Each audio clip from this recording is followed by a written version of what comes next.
सिख पैदा हुए हैं। तो इसमें जाहिर है कि रब की एक हिकमत है, रब की एक मसलियत है। रब ने अपनी हिकमत से हमें सिख घराने में पैदा कर दिया है। ये रब की हिकमत है कि वो हमें क्रिश्चियन बना दे, रब की हिकमत है वो हमें जूश बना दे, मुस्लिम्स बना दे, बुद्धिस्ट बना दे, कुछ भी बना दे। अब रब ने अपनी हिकमत से एक जगह पे हमें सेट किया, और हम अगर रब की उस हिकमत को ना माने, रब ने तो हमें सिखों के घर में पैदा कर दिया, और हम सिख ना बने, हम किसी और अगर धर्म में या और किसी बिलीफ सिस्टम में चले जाते हैं, तो क्या रब इस चीज से नाराज नहीं होएगा कि जी मैं तो तेनू सिख बनाया सी ते तू जिहड़ा है ना जी अपना धर्म छड्ड के ते तू जिहड़ा है ना मेरी उस पॉलिसी का तू पालन नहीं किया। तो मेरा उनसे ये क्वेश्चन था कि जी सिख इज्म हमने तो नहीं बनाया, या हमने बनाया है? ना मैंने बनाया ना आपने बनाया। सिख इज्म हमसे पहले का बना हुआ है, और अगर हम सबसे पहले जाएं तो सिखिज्म का फाउंडर जो हमें मिलता है वो है बाबा गुरु नानक देव। बाबे गुरु नानक देव से पहले तो कोई सिख नहीं मिलता ना, या उनसे पहले भी हम किसी को सिख कह सकते हैं। उससे पहले तो ये शब्द नहीं यूज होता था ना, ये धर्म नहीं एग्जिस्ट करता था ना, ये बिलीफ सिस्टम नहीं था ना जो बाबे नानके ने हमें दिया है। अब बाबे नानके को जाकर जब हम ये पूछें कि बाबा आपको रब ने बनाया था हिंदू, आप पैदा हुए थे हिंदू फैमिली में, आपका धर्म था हिंदू, तो बाबा आप रब के बनाए हुए सिस्टम में एक अमेंडमेंट करने चल पड़े हैं, आप उसी धर्म पे क्यों नहीं बैठे रहे? आपके जो माता पिता का धर्म था, रब ने किसी मसलियत के तहत आपको हिंदू इस घराने में पैदा किया था ना, ये रब की कोई हिकमत थी ना, तो आपने रब की हिकमत ही बदल दी, रब का निजाम ही बदल दिया, रब का सिस्टम ही बदल दिया, आपने एक नया धर्म निकाल लिया। क्या आपको रब के दिए हुए धर्म पे विश्वास नहीं था जो रब ने आपको दिया था? अगर रब ने आपको हिंदुइज्म में पैदा किया था, हिंदू घराने में पैदा किया था, तो बाबा आप भी चुप करके बैठे रहते, आप भी आगे कोई नया पंगा ना लेते, कोई नया धर्म या ये नए विचार, नए सोच, नए बिलीव, नए सिस्टम के अंदर क्यों पड़ गए थे? फिर ये विचार तो बाबे नानके के सर पे भी थुकता है या नहीं थुकता? ये क्वेश्चन तो बाबे नानके के ऊपर भी फिट होता है या नहीं होता? अगर बाबे नानके ने खुद परिवर्तन किया है, खुद हिंदुइज्म से सिखिज्म में आए हैं, तो अब हम सिख बन के हमारे ऊपर ये बड़ी तलवार लटक जाएगी कि जनाब हम किसी और चीज में जाते हैं तो हम ये कहें कि नहीं ये तो बाबे नानके के साथ बेवफाई होएगी। अगर ये बेवफाई है तो सब तो पहले तो बड़ा बेवफा तो फिर बाबा नानका है, उन्हें भी तो बेवफाई की थी। ਤੇ ਫਿਰ ਤੇ ਜਾके ਬਾਬੇ ਨਾਨਕੇ ਕੋਲ ਪੁੱਛੋ ਕਿ ਬਾਬਾ ਨਾਨਕਿਆ ਤੂੰ ਫਿਰ ਆਪਣੇ ਮਾਤਾ ਪਿਤਾ ਨਾਲ ਤੇ ਆਪਣੇ ਫੋਰ ਫਾਦਰ ਨਾਲ ਤੇ ਆਪਣੇ ਵਡਕਿਆਂ ਦੇ ਨਾਲ ਤੇ ਰਾਮ ਜੀ ਦੇ ਨਾਲ ਤੇ ਕ੍ਰਿਸ਼ਨ ਜੀ ਨਾਲ ਤੇ ब्रह्मा विष्णु महेश ਨਾਲ तू फिर क्यों बेवफाई की थी? तेरी बात पल्ले पड़ रही है, समझ आ रही है इस चीज की? अब बाबे नानके ने एक नए बिलीव, एक नए विश्वास, एक नए धर्म, एक नई सोच की फाउंडेशन रखी है और एक नई चीज दी है। अपने वो फोर फादर वाला, अपने माता पिता वाला धर्म बाबे ने नहीं अपनाया, और अगर अपनाया है तो फिर सिखिज्म तो एग्जिस्ट ही नहीं करता, फिर सिखिज्म को छोड़ दो, फिर तो खत्म हो गया, सारा भांडा ही खत्म हो गया, सारा उनकी एफर्ट, सारी ये गुरु ग्रंथ, फिर तो हर चीज नाश हो गई। अगर बाबे ने नई कोई नई चीज बनाई या नई कोई नई चीज आई है तो फिर तो आराम से ये पकड़ो जनाब महाभारत साहब को और गुरु अपना इनकी वो क्या कहते हैं कि मनुस्मृति को और रामायण को और गीता को और वेदास को, फिर तो इनको पकड़ लो बस आराम से, फिर इनके हिसाब से चलते रहो। क्या बाबे गुरु नानक देव जी को रामायण नजर नहीं आती थी? क्या बाबे को ये नहीं पता था कि मनुस्मृति भी है? क्या बाबे को ये नहीं पता था कि वेदास भी हैं? अगर ये सारी बुक्स थी तो फिर एक नई चीज बाबा क्यों कह रहा है तुरों आ रही है, तुरों आ रही है, तुरों आ रही है? इसका मतलब है रामायण के होते हुए भी कोई चीज तुरों आ सकती है, गीता के होते हुए भी कोई चीज तुरों आ सकती है, वेदास के होते हुए भी कोई चीज तुरों आ सकती है, मनुस्मृति के होते हुए भी कोई चीज तुरों आ सकती है। ते जे अगर तुरों आ सकती है तो मतलब है मनुस्मृति तू अलावा भी कोई चीज रब अपने बंदियां नू दे सकता है। तो जो रब ने दिया है फिर या वो ठीक है या फिर जो पहले एग्जिस्ट करता है वो ठीक है। और अगर जो कुछ उन्होंने दिया है उसके हिसाब से लें तो फिर उनको तो आप जब पकड़ेंगे या उनको तो देखेंगे तो फिर उन्होंने जिस ग्रंथ की वर्सेस अपनी कमीज पे छापी थी, क्या वो मनुस्मृति थी, क्या वो वेदास थे, क्या वो रामायण थी, क्या वो गीता थी? बाबे नानके के जो चोलों के ऊपर कुरान की वर्सेस लिखी हुई थी, फिर बाबे ने ये कुरान क्यों जाके पढ़ी थी या उसकी वर्सेस को अपनी कमीज पे क्यों लिखा था? ये ग्रंथ तो आई है 1400 साल पहले, बाबे से भी 800 साल पहले, बाबे को तो 600 साल हुए हैं गुजरे हुए। तो जो बाबे से पहले एक ग्रंथ पढ़ी है, फिर बाबे ने वेदास को छोड़ दिया, रामायण को छोड़ दिया, गीता को छोड़ दिया, मनुस्मृति को छोड़ दिया, बाकी सारी चीजों को छोड़ दिया, ये नहीं अपने वो कमीजों के ऊपर लिखवाई, ये नहीं छापा, वो वर्सेस जो डायरेक्ट रब की टीचिंग और प्रीचिंग से रिलेटेड है ना, वो अपनी कमीज के ऊपर छपवाई, जिनके अंदर रब के एक होने का, रब के सच्चे होने का, रब के बगैर वो फैमिली के होने का, और रब के अकेली जात के होने का, और पैदा कभी ना होने का और ना कभी मरने का, इस टाइप का जहां जहां जिन जिन वर्सेस में जिक्र था, ये वर्सेस बाबा अपने वो उस पर लिखवाता था। तो ये वाली वर्सेस तो उसके माता पिता के धर्म के अगेंस्ट थी, उसके अपने परिवार के धर्म के अगेंस्ट थी, उसके अपने फोर फादर के धर्म के अगेंस्ट थी। तो फिर बाबा तो ये जरूर चीज सोचता कि यार अगर ये चीज है तो फिर मेरे माता पिता किधर गए होंगे, फिर मेरे दादा दादी किधर गए होंगे, फिर मेरे फोर फादर किधर गए होंगे, फिर लकड़ दादा किधर गया होएगा? ये क्वेश्चन तो बाबे नानके के भी जहन में आए तो होंगे जिस वक्त वो ये चीजें कह रहे थे या ये चीजें देख रहे थे या चीजें फॉलो कर रहे थे, तो उस वक्त ये मुश्किलें तो बाबे नानके को भी आई होंगी। बाबे नानके ने भी अपना सारा जोर लगाया था लोगों को एक रब की तरफ ले जाने के लिए। वो जितना ले जा सके अपनी लाइफ में वो ले गए।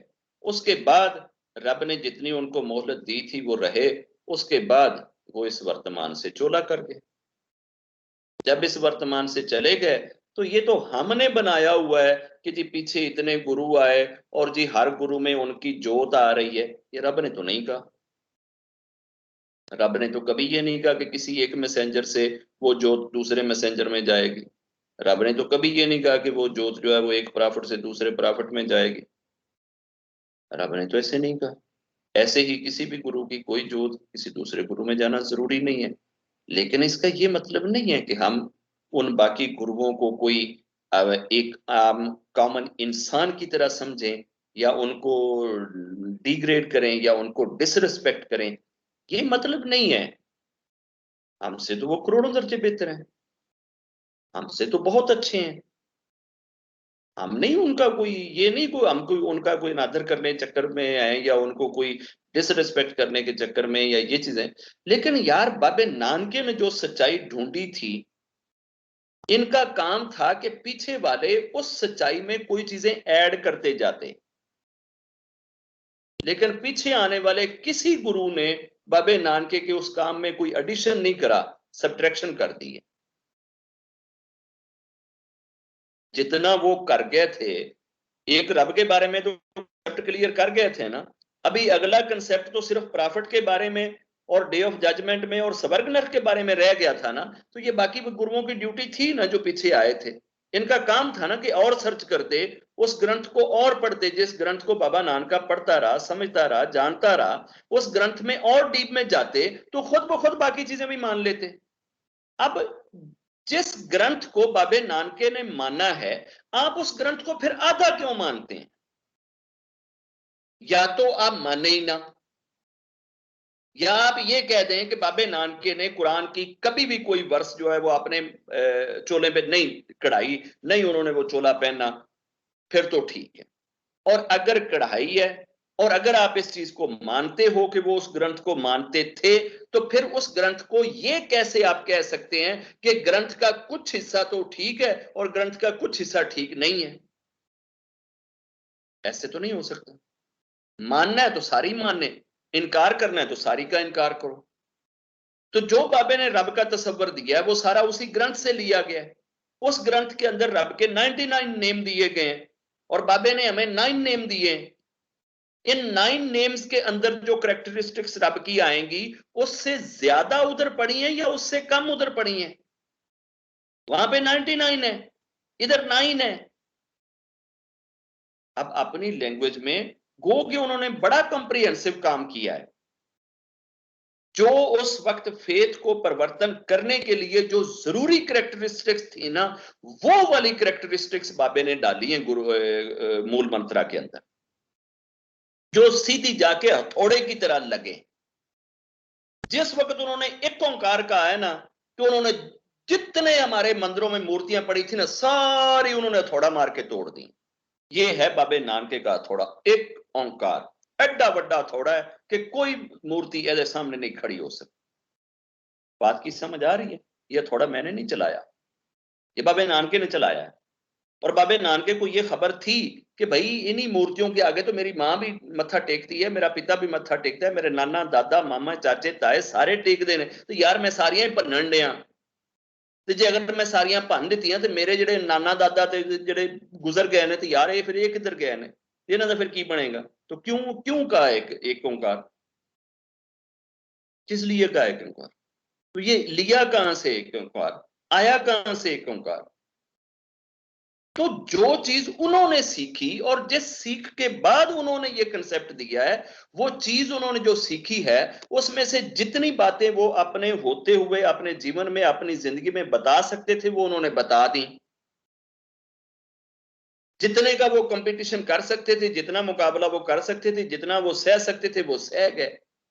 अब पीछे वालों की भी तो कोई ड्यूटी थी ना कि यार कुछ जो चीजें रह गई हैं वो भी देखो, उस ग्रंथ पूरी को खंगालो, उसको देखो कि उसमें क्या क्या चीज है।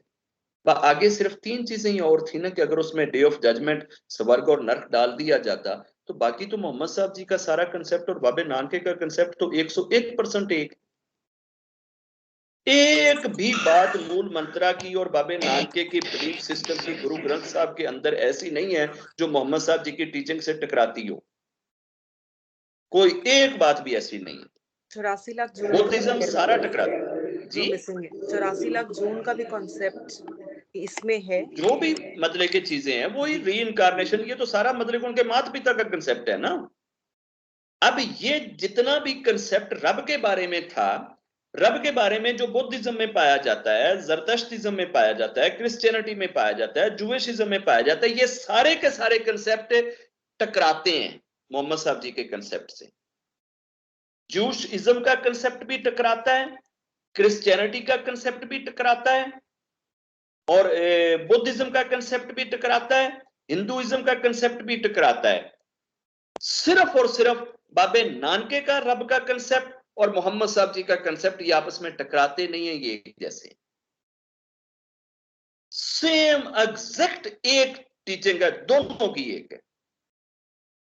तो दोनों की एक क्यों है? बाकी ये इतने जो धर्म है, जो इतनी बड़ी बड़ी आसमानी बुक्स लेकर बैठे हैं, उनके कंसेप्ट टकरा रहे हैं, तो बाबे नानके का क्यों नहीं टकरा रहा है? तो क्या इसका मतलब है कि बाबे नानके ने फिर ये गुरु अपना क्या कहते हैं कि मनोस्मृति से या वेदा से या इधर से ये चीजें ली हैं, उधर से ली है ना जो उनकी ग्रंथ थी, तभी उनका कंसेप्ट नहीं टकराता ना। तो जिस ग्रंथ से उन्होंने लिया, फिर बाकी जो ग्रंथ में बची थी चीजें ये पीछे वाले आके पूरी कर देते। ये बाकी जो 8-9 गुरु आए हैं, इनको अपने गुरु का काम पूरा करना चाहिए था या छोड़ना चाहिए था? क्या करना चाहिए था? ऐड करना चाहिए था ना। ये तो ऐसे ही है कि बाबा विनोद पिटदा रह जावे भी। बाबे विनोद का एक मिशन है, बाबा विनोद जब से इस प्लेटफॉर्म पे बैठा है, आपको सबसे पहले रब के बारे में क्लियर कर रहा है ना। आप कितने दाएं बाएं के क्वेश्चन करते थे और मैं एक ही बात कहता था कि पहले रब के बारे में समझ लो, पहले रब के बारे में समझ लो। जब रब ऊपर समझ आ जाएगा, नीचे की चीजें फिर आपको समझ आएंगी। अभी अगर मैं रब ही समझाते समझाते चला जाऊं, मैं इस वर्तमान को छोड़ जाऊं, तो क्या इसका मतलब है कि बाकी सारी चीजें जो है, जो मतलब है कि है, वो सारी मैंने मान ली हैं? बाकी सारी चीजें अभी मेरे दिल में हैं और मैं वो समझाना चाहता हूं, मगर पहले रब का कंसेप्ट आएगा तो अगली चीजें समझ आएंगी। अगर रब का ही कंसेप्ट ना समझ आए तो अगली चीजें कैसे समझ आएंगी? ऐसे ही बाबे नानके के साथ था। भी बाबा नानका यकदम कैसे कह दे कि जनाब स्वर्ग भी है, नरक भी है और कोई 84 लाख जोनियां नहीं ने, पहले रब दे बारे ही ना दसे। लोग कहते हैं कि जनाब लो जी रब इसमें इनकारनेट होके आ गया, इसमें इनकारनेट होके आ गया, इसमें आ गया। तो इनकारनेशन तो उसने एक ओंकार कह के खत्म कर दी। अगर वो एक है तो कोई दूसरा हो ही नहीं सकता, कोई अवतार हो ही नहीं सकता। एक जो है ना, एक में है तो इसका मतलब है अवतारिज्म खत्म हो गया, जूनियों वाला चक्कर ही खत्म उसने कर दिया। अब इतनी बात तो उन्होंने कह दी है, आगे जो चीजें रह गई हैं ये उनको अगर जिंदगी वफा देती, अगर वो 10-12 साल कोई और जीत जाते तो यकीनन वो अगली सारी चीजें भी क्लियर कर देते। जितना वो बता सकते थे, जितनी उनको मोहलत मिली, जितना वो समझा सकते थे वो समझा गए। ये काम था फॉलोअर्स का, ये काम था उनके मानने वालों का कि वो बाकी चीजों को खंगालते, जाकर सीखते, जाकर समझते, जाकर बूझते, फिर एक चीज सामने आती। पिछले ने वैसे ही वो काम ही खत्म कर दिता, उन्होंने वो चैप्टर ही क्लोज कर छड्या। उन्होंने कहा जी नहीं, अगर ਅਸੀਂ ਇਹ ਚੀਜ਼ ਕੀਤੀ ਤਾਂ ਸਾਡੀ ਆਇਡੈਂਟੀਟੀ ਨਹੀਂ ਰਹੇਗੀ, ਅਸੀਂ ਤੇ ਫਿਰ ਖਤਮ ਹੋ ਜਾਵਾਂਗੇ। ਤੇ ਵੀ ਆਇਡੈਂਟੀਟੀ ਆਇਡੈਂਟੀਟੀ इंपॉर्टेंट है या रब इंपॉर्टेंट है? कंसेप्ट ऑफ ईश्वर बड़ा है या कंसेप्ट ऑफ सिखिज्म बड़ा है? अपने आप को मनवाना बड़ा है या रब को मनवाना बड़ा है? जब आपने बात ही रब की करनी है तो फिर आप चाहे सिख हो, चाहे आप हिंदू हो, चाहे आप ज्यूस हो, चाहे कोई भी हो, रब की बात जब आपने करनी है तो अपने ऊपर लेबल लगाने की क्या जरूरत है? इन सारों से पूछो ना कि मेरा धर्म क्या है, मैंने इनको क्या धर्म बताया है? कोई बंदा बता दे कि बाबे का धर्म ये है, कोई भी नहीं कह सकता। सारे परेशान ने कि यार ये नहीं अभी तक पता चला कि बाबा है किस धर्म पे, और इनको मैं किधर ले जा रहा हूं, किस धर्म पे ले जा रहा हूं, ये भी नहीं ये कह सकते कि जा रहा हूं जनाब हमें ये किधर ले जा रहे हैं। मैंने इनको दो बातें बताई हैं सीधी कि पुत्र दुनिया से सिर्फ दो ही धर्म एग्जिस्ट करते हैं, एक बिलीवर, एक नॉन बिलीवर। जो रब को मानने वाले हैं वो बिलीवर हैं, जो रब को नहीं मानने वाले वो नॉन बिलीवर हैं, और दुनिया में कोई तीसरा धर्म एग्जिस्ट ही नहीं करता। जो नहीं मानते उन सब के लिए एक ही शब्द लगेगा, नॉन बिलीवर, और जो जो मानता है उसके लिए एक ही शब्द लगेगा, बिलीवर, बस, दैट्स ऑल।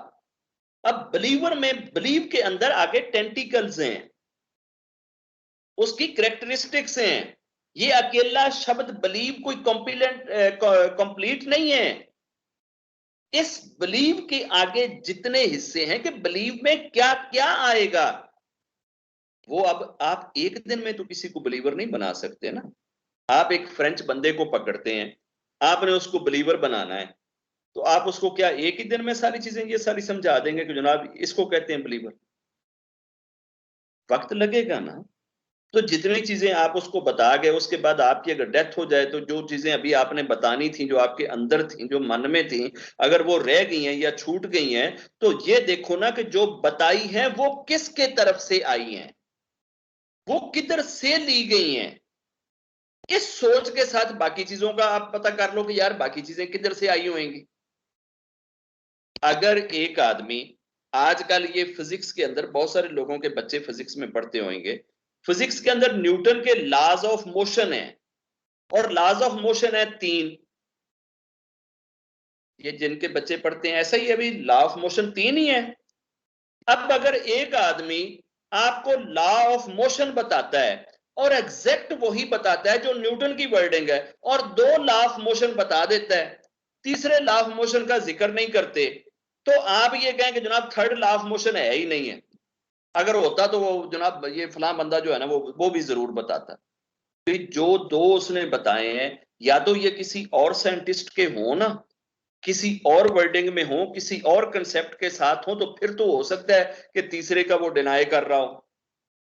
अगर दो उसने सेम ले लिए हैं, एग्जैक्ट ले लिए हैं, तो फिर तीसरा भी उसी ग्रंथ से ही उसने लेना होएगा। फिर ऑटोमेटिकली वो अंडरस्टूड है कि उसको मान लिया जाए तीसरे को। अब तीसरे को डिनाई कर देते हैं, दो को आप मान के बैठे हुए। वाई भाई?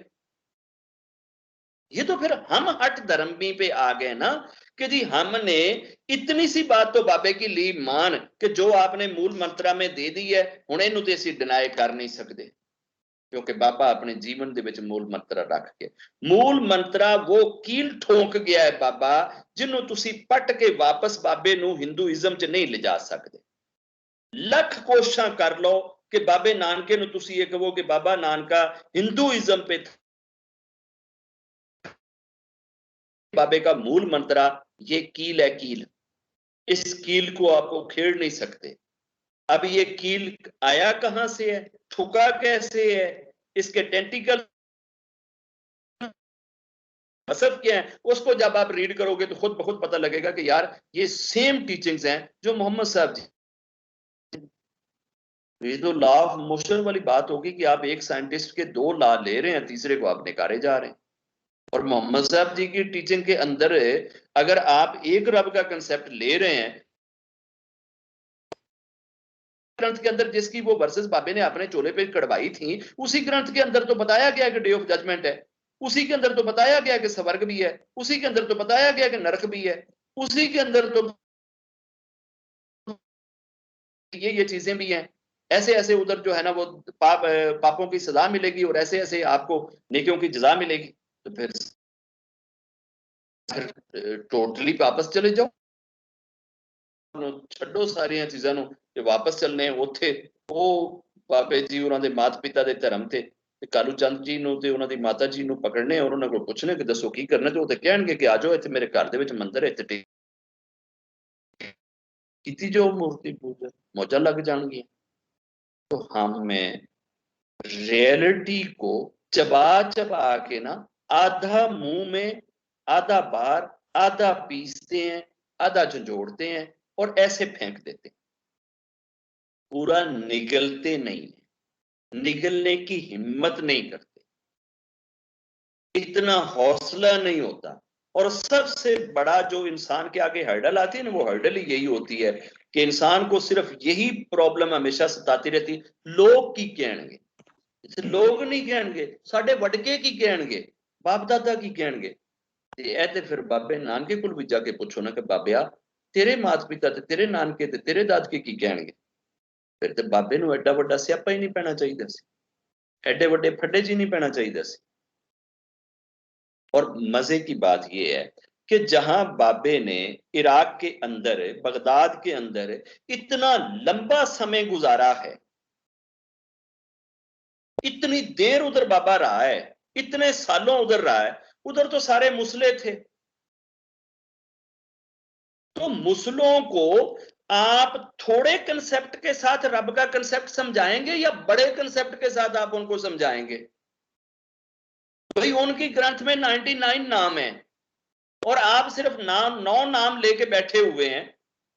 तो ये कैसे हो सकता है कि एक मुसला 99 नाम जिसके पास हैं, वो अपने 99 नेम को छोड़े और 9 वाले के पास आकर बैठ जाए कि जनाब ए ना को चूंकि जिन्हें 9 है ना जनाब ए कोई अलग चीज है।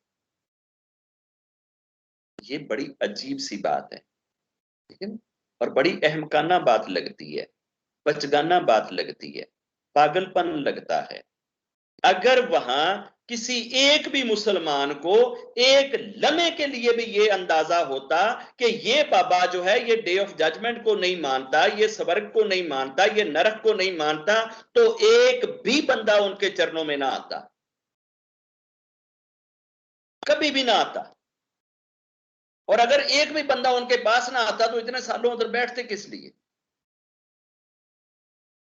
अगर बाबे नानके ने डे ऑफ जजमेंट को नहीं मानना, अगर बाबे नानके ने री इनकारनेशन को मानना है, अगर स्वर्ग और नरक को नहीं मानना है, तो फिर इतनी देर बगदाद में क्या करते रहे? और बगदाद के लोग जो है ना वो कैसे ऐसे बंदे के पास जाते हैं?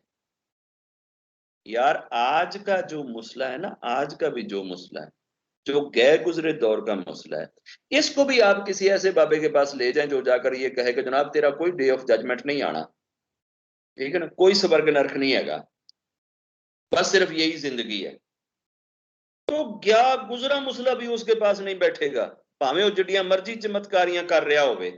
ਤੇ ਜਿਹੜੇ 600 ਸਾਲ ਦੇ ਪਹਿਲੇ ਦੇ ਮੁਸਲਮਾਨ ਸਨ ਉਹ ਤੇ ਬੜੇ ਕੱਟੜ ਕਿਸਮ ਦੇ ਹੋਣੇ ਨੇ, ਉਹ ਤੇ ਪੱਕੇ ਤਾਲੀਬਾਨ ਹੋਣਗੇ, ਉਹ ਭਲਾ ਕਿਵੇਂ ਬਾਬੇ ਕੋਲੇ ਬਹਿ ਸਕਦੇ ਨੇ? ਉਹ ਪਾਗਲ ਸਨ ਸਾਰੇ, ਉਹਨਾਂ ਦੇ ਸਿਰ ਫਿਰੇ ਹੋਏ ਸਨ ਸਾਰਿਆਂ ਦੇ कि वो बाबे के चरणों में आ रहे हैं और बाबा उनको सीधा करने जा रहा है। अजीब बात है। ये कहा जाता है कि जनाब वो तो बाबे ने उनको जो है ना वो समझाया और बाबे ने उनको जो है ना वो ऐसे किया, बाबे ने उनको ये किया। बाबे का कंसेप्ट उनसे आया है या बाबे से उन्होंने कंसेप्ट लिया है? अगर तो वो बाबे के बाद आए हैं तो फिर कहा जा सकता है कि यार बाबे की सारी बातें उन्होंने ली हैं, और अगर उनका कंसेप्ट पहले है तो फिर बाबे ने उधर से ली होंगी।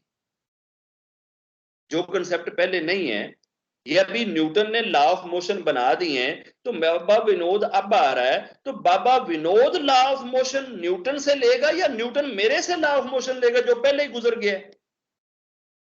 मैं अगर लॉ ऑफ मोशन बना रहा हूं तो फिर किसने किस होंगे?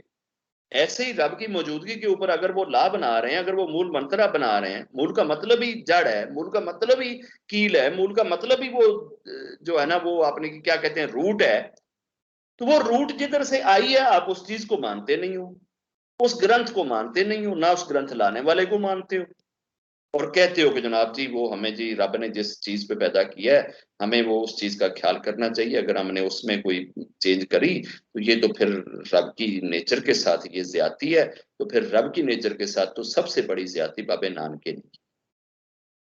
ये प्रिंसिपल तो फिर बाबे नानके पे लगता है कि बाबिया तू जो हिंदुओं के घर पैदा हो गया से तू भी चुप करके टाफी मूंह च पा के आराम नाल चूसी जानी सी, तेनू भी अड्डे पंगे लैण दी लोड़ किहड़ी पई सी? तू क्यों है सारे फड्डियां दे नाल लिया ते सारियां नाल टक्कर लई ते इन्नी तू जनाब एफर्ट की ते मेहनत की, सानू भी बैठ जाना चाहिए। तो हमें पता नहीं किस चीज के साथ जुड़ के रहना चाहते हैं, बहाना तलाशना चाहते हैं कि जी चूंकि अब वो रब ने हमें बना ही दिया, अब सिखों में पैदा कर दिया है तो इसलिए अब देखो ना ये तो फिर बहुत बड़ी ज्यादती होगी। अगर रब की हिकमत ये है कि हम सिख हों तो हम अभी अगर बाबे नानके की बात को अगर छोड़ते हैं तो ये तो फिर बाबा जी अननेचुरल, बिल्कुल अननेचुरल होएगा। या नेचुरल पहले बाबे ने खुद किया है, तो बाबे को ही अगर मानोगे तो खुद हजारों की लाइफ से। चलें बच्चों, आज जय